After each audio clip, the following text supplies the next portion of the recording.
these offsets are very complicated. You know, trees, for example, have a 40-year lifetime on average. So to match the carbon residency time, you'd have to replant 250 times. And trees generally grow where there's good soil and good water.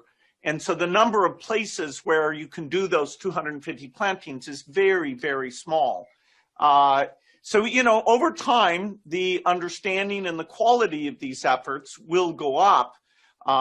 You know, as I went to do offsets for myself personally, you know, long-term offsets, the prices were about $400 a ton. You know, that's very, very high. And everything we think of here, it's 51 billion tons of emissions. And so everything has to be considered as a percentage of that. For a company that's a electric utility, a steel company, a cement company, any sort of industrial thing, you know, you see the increase in price that they'd have to have is still significant. So innovation is going to be key to this as we do the carbon markets in parallel with funding the innovation activities. Thank you. Let me turn back to you, Mark. Some say that offset markets are just greenwashing and that it lets companies off the hook, allowing them to buy their way out of doing anything. What would you say to that? Well, I categorically reject it. And I think the part of this is putting companies on the hook. This process that Bill Winters referenced, you know, we have 1,500 of the world's largest companies are now in a position where they're making these commitments.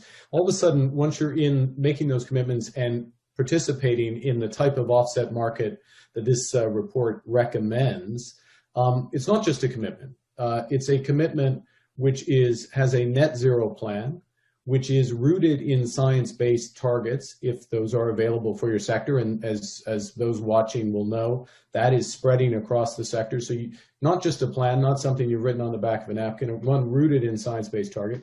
Annual reporting requirements, that's one of the recommendations in terms of your absolute reductions. And then alongside that, if you are using offsets, well, offsets that come from a market that has the integrity that Annette and Bill Winters have outlined. But let me just reemphasize. So there's those elements. It brings companies into it's part of what brings companies into a formal system. And by the way, all stakeholders around those companies will be scrutinizing and have the information they need to scrutinize in terms of absolute reductions and those offsets. But just if I can make one last adjacent point, if I will, which I started with, which is this is about preserving or conserving, maximizing the use of a very limited carbon budget. And what are we supposed to be doing during that time? We need to do two big things. One, we need to turn over the capital stock for proven economic technologies like existing renewables, that solar, wind, and others, to get emissions, absolute emissions down. And secondly, we need to put big money and a lot of focus and a lot of smart people around the type of breakthrough technologies that we need ultimately to get to absolute zero, whether around hydrogen, direct air capture, or sustainable jet fuels. And so we need all of that, which is why I started with this is complementary. It's one piece of the puzzle, but we do need this market. Thank you, Mark. Annette, I know that you went through a public consultation. So what did the public tell you in the consultation, and what were some of the other concerns that came up, and how did those inform what you will do next? Thanks for that question. You know, we've been very fortunate to have a very broad engagement for the task force's efforts. Of course, we benefited from the work of a very engaged task force itself, with the members representing a broad cross-section of the value chain. But we also had very valuable input from our consultation group, which I believe we mentioned before, which was composed of subject matter experts from over 120 institutions. So we took all that input and then we put out a draft report during our consultation process. And we were very pleased to receive over 160 responses during that consultation period. The reception to the report has overall been really quite positive, with 73% endorsing the blueprint and 88% agreeing with the need to implement the 6 topics for action. So, the full debrief of the feedback can be found in the report itself, but some key takeaways for me were on credit quality and governance and reference contracts. On credit quality, we received feedback from across the value chain that solving the issue on quality, including permanence, leakage, and additionality, which Bill Winters mentioned before, has been highlighted as a top reason for getting mass adoption. On governance, we had 77% agreement for stronger governance for all identified governance needs. And for reference contracts, respondents were in favor of the development of standardized reference contracts, including over 60% of the buyers who responded who would commit to purchasing through such contracts in the future. So concretely, this input led us to the conclusion that we need to address a few additional steps. First, to drive up quality, we need to get one level deeper on the CCPs, which includes designing specific guardrails per project, for example, renewables only in least developed countries, and to review historic credits to ensure that they would meet the high quality criteria of the CCPs. On the governance process, we have to get more specific on the roles and responsibilities and help propose a way forward for its establishment. And on reference contracts, the task force can help develop the contract templates that will be used by market participants to trade. So again, overall, I think we had a very productive and informative consultation process, and it's certainly going to inform our work going forward. Thank you, Annette. Bill Gates, I have a second question for you. How do you see the role of private sector climate commitments to drive the scaling up of voluntary carbon markets, and what is the risk of getting this wrong? Well, I think the way forward here is to connect the these private sector payments to innovation. If you just have some wealthy companies that aren't in the industrial sectors where the extra green cost would make their products non-competitive, if they're just dealing with their portion, it's a very small percentage. On the other hand, if you're taking this offset money and you're bootstrapping the markets for the difficult products like green cement, green steel, green aviation fuel, then you can start the learning curve. And as you get that volume and learning curve, then these premiums can come down. Because after all, to be at zero by 2050, all the products that middle income countries buy for shelter and lighting and transport, are going to have to come at such a small premium that they're willing to shift all their purchasing.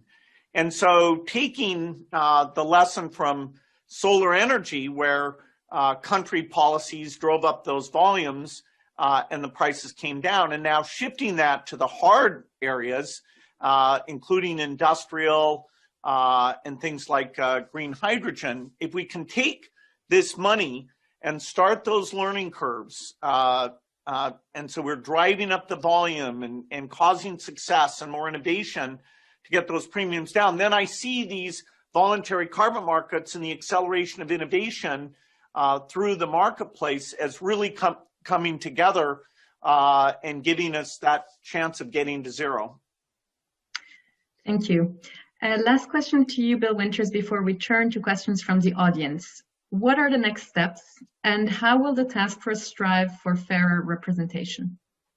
Good question. We spent a lot of time thinking about representation. Annette mentioned the 50-member core task force with another 120 people in a consultation group, and many others that were providing advice or perspectives, including the 160 responses we got to the consultation paper. But there's an overweight in the task force and the consultation group in the developed markets. So we have good representation from Indonesia, from China, from Latin America. But not enough. And when we look at the carbon equation in the world, something like 90% of the practical nature-based solutions, the target areas, are sitting in developing markets. Whereas on the flip side, something like 90% of offset buyers, at least so far, coming in developed markets. So we wanted to make sure that we balance that out so that we really have the represented to get into to finalizing the implementation plan. Some have said that the carbon offset market will result in a meaningful transfer of wealth from the developed to the developing economies. There's clearly some truth to that. We know that the developed economies are ahead, certainly in Europe. They're well ahead in terms of establishing infrastructure and also mindset. And we know that the developing markets, number one, are most exposed to the effects of climate change, but also can have the most important margin of improving their emission efficiency. So clearly, the key for us is to have this market be as inclusive as we possibly can, and we want to make sure that we bed that down during the implementation phase. So next steps, we obviously are beginning today with the next round of stakeholder engagement. We had really good after the consultation document. These issues are not without controversy. I mean, there are people that have focused on this market for years, and Nicole, your very first question was, why now, and why hasn't it happened before? Well, the reason is it's tough, and we've had to change some things, and the world has had to move on. Now we need to bed that down and take. I think we have a reasonable shot at getting something close to consensus. But there may be some naysayers, and we'll want to make sure that we understand those concerns and factor those into our plans. Second is to get the governance frameworks in place. So we've made recommendations for what the governance should cover. Now we need to actually create the governance body that can, in many ways, be the self-regulating organization for this market and can address the legitimacy and quality issues that you talked about. We need to get the standard core carbon contract or the core carbon principles, as Annette mentioned, but also for the nature of transactions that are happening outside of the core standards. So, and we'll continue to work on addressing the remaining issues around the integrity of the carbon market, the legitimacy of the market, making sure that we've got the latest and best technologies and capabilities to track the quality of these instruments. And that work has already begun, of course, but will begin now in earnest that our report is out. And we urge the most inclusive possible set of interactions with everyone in this community that all has the same shared interest to get to net zero. Thank you, Bill. So you mentioned a number of controversies, and I would like to now turn to the questions from the audience. And I would like to start with a question from Peter Backer from WBCSD. And his question is, in parts of the NGO community, there is a fierce, rather ideological debate underway about refusing the use of offsets to get to net zero. How does the report and the work of the task force help us to break through towards a more pragmatic approach? Who would like to take this question? Mark, would you like to take this one? Yeah, well, why don't I start and colleagues can jump in. I think the first thing is something we were talking about earlier, which is, and I mean, obviously having a legitimate market, a high integrity market where the offset is the offset, and things such as the point Bill Gates made about the role of reforestation over the life cycle of reforestation, being absolutely clear about the transitory nature of that form of offset, subsequent. That's essential, and that gets clear, first point. Second point, differentiation when it's necessary in types of credits. So either on exchange traded or OTC credits. So it's clear what's being used and the clarity that comes from being in company accounts, because remember, ultimately these offsets, and this is one of the core recommendations, not just of this task force, but of the overall COP finance process, is we want climate disclosure in companies' main accounts. So it has that level of integrity. And CEOs and CFOs don't sign off company accounts unless they know that it's real, either on the profit side or on the offset side. But then the process point, this will be my last one, but it's a critical one. And part of this will be finally nailed down with the governance body and the final terms of the market, but there's some leading sense here in terms of the principles in the report, which is if you're going to be participating in this market as a buyer, you can't just show up and buy a few offsets and put them in your window and feel good about yourself. No, you actually have to have a comprehensive net zero plan. And by the way, there are 1,500 companies with net zero plans. Not all of those plans are comprehensive net zero plans, which would meet the standards of those markets today. This will help ensure that those are the case, and then that number increases. And then also, what other requirements will there be for those companies that would include the annual reporting on the plan, the mark-to-market, the relative contribution. So all of that is a way to enhance the legitimacy of this activity. My last point, though, was my first point, which, and Bill Winters said this, which is we're all looking for the same objective. We're all trying to get to net zero. We need to maximize our possibility of getting to net zero, our probability of getting to net zero. And this is part of the answer, only part of the answer, and it maximizes the ability to turn over the capital stock as quickly as possible and to make the kind of innovations that Bill Gates was talking about a moment ago. Thank you. Would anybody like to add something? Yes, Bill Winters. I'd very great. Mark, I think, summed it up perfectly. But I think clearly at the heart of this question is a concern that the offsets that are created in the first place were never going to deliver the benefits that we're hoping for, or that there's slippage after the original agreement. And when you read through our task force recommendations, you'll see that we tried to address those questions very directly, both at the outset and then over the life of the project. But maybe the thing I take comfort in is, and this is getting back to what's different this time around, is think about the number of people that are watching this time who weren't watching before. Our owners are watching. Our regulators, if you're in regulated industries, are watching. As Mark says, to the extent that some of these commitments make it into financial reporting, you got auditors who are watching. You got NGOs who are watching. And if you have an orchestrated, these credits eventually are being delivered into an exchange, and somebody's on the other side of every one of those trades, and they're watching very, very carefully. And like every other market that we've seen that's managed to get to critical mass, the best way to make sure that people don't cheat is to have lots of eyes on the process from end to end with complete transparency.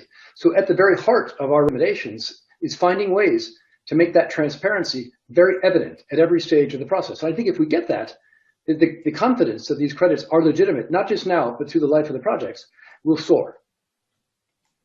Thank you, Bill. I'd like to bring in a couple of other questions. So this one on a slightly different angle is a question for RMI. And his question is, the focus of the report is the market for offsets. But as Bill Gates highlighted, we need to actually establish the pricing of the carbon attributes in the real economy to drive innovation and create the solutions for hard-to-abate sectors. Do you see the possibility to expand the voluntary carbon market scale-up move in that direction? Would anybody like? Yes, Bill Gates, please. I think some of the best money ever spent on climate was what Germany and Japan did, buying solar panels when they were still being sold at a high premium cost, which I call the green premium. And so companies' willingness to fund activity, we need to connect that to the innovation cycle. Because after all, if a green product is very high priced, there's no market for it. But if you drive that volume up, then that price delta can come down. And so I do think that really proving to people that the quality of these offsets is strong, that's over the next few years, we'll do better and better in that. But the other is the idea of this catalytic impact and getting some of this money to go into taking the tough, the hard parts, the high green premium parts, and getting those on the learning curve, and giving companies that do that, buy all their buildings with green cement, green steel, and bootstrap like solar panels. We want to give credit to those companies because that learning curve is the only way that you get the entire market for those products to shift to green. Thank you. Again, yes. just to chime in, it's clear in our report that Bill's enthusiasm for this angle is infectious, and we all agree that it's critical that we find ways for the voluntary carbon market to help support these frontier technologies. So it's a central tenet. Now, do we have all the details of that worked out? No, we don't. And that I think will be one of the really important and challenging and interesting issues during the next phase of implementation, is finding a way to get comfortable that we can have the same sort of confidence in these frontier technologies that we have in some of the more established technologies where they have their own questions. But we're all committed to finding a way to do that. Thank you, Mark. Nicole, Yes, if I can just make one quick point, which sometimes those at the frontier, it's hard for them to realize how far others are behind them. So Jules, I know Jules well, who asked the question, he's at the frontier. He understands these issues intimately, and the financial sector issues intimately, and some of the technologies. Bill Gates, obviously at the frontier, some of these technologies. But one of the things that this architecture, this overall architecture does, companies having net zero plans, clarity on what is and isn't an offset, linkage of those offsets to breakthrough or catalytic technologies, is it shines a huge light on what needs to be done, not over the next few years in terms of currently economic technologies get put in place, but what issues need to be cracked. And Bill Gates referenced some of them, hydrogen, aviation fuel as well. And that will mean brain power, money, activity, innovation flows into that, so we get those technologies in, we maximize our probability, is a better way to put it, that we're going to get those when we really need them. And that's why we need this as part of the overall architecture. Last point, just to reemphasize, if I'm a company and I'm offsetting, I get to make a decision. How many of my offsets, do I just want to buy the cheapest high integrity offsets, or do I want to buy offsets that also have co-benefits, biodiversity, or co-benefits which are buying down the green premium in some of these key technologies? And I will know which type I bought, and I can disclose it, and people can rely on that. That's what this market can help create. I think that's a great point, Bill, because Mark, because we, what we focused on as well were the additional attributes, and being able to determine, in the capital markets, that's where your investment is going to go to, that kind of activity is going to be within the within the remit here. And so I think it's going to, as Bill Gates said, really catalyze these processes as companies decide to employ their resources for those purposes. Thank you. And I have a last question from M. Sanjayan from Conservation International. And that question is, one area of offsets, natural climate solutions, have huge potential as offsets, yet only attract 3% or so of the financing available. What is the panel's take on the role of nature-based solutions or natural climate solutions and its potential for cross-border funds for many countries in the global south? Who would like to start? Well, maybe start, since that's also my day job, in addition to what I'm doing on the task force. We can look at this as the problem, which it is $10 trillion, something like $3 trillion per year, that's needed in the developing economies to get them on track to meet the commitments that we all need to make to get to net zero. Only about 10% of that is making its way into the right hands at this point, and we understand the reasons why. And that was pre-pandemic. There's a country risk premium. There's questions about the efficacy of the implementation of some of the projects, and there's a history of projects that have been botched in one stage or other of their execution. It's absolutely critical that we deliver that financing into those hands with well-structured projects. Now, the other side of the equation is, if we're going to hit the sustainable development goals in the world, we need something like $50 trillion of capital to be deployed over the next 10 years. Right? And that's $50 trillion. And how much of that is available today? Well, most of it will become available, actually, through a combination of normal risk-return activities in markets, together with government actions. So think about blended finance, where governments are helping to catalyze this flow of money from the developed markets typically into the developing markets, where the bulk of the nature-based solutions are to be found. There's a role for banks to play in this. There's a role for capital markets. There's a role for governments. There's a role for multilateral institutions. But we can't wait too much longer because, as we understand, the candle is burning at both ends right now. Thank you, Bill. We could go on. There's a lot of topics, fascinating conversation. I would like to thank you all for your engagement and for this great panel. For those who are following on top link, we will post the links if you want to read the full report of the task force or the summary.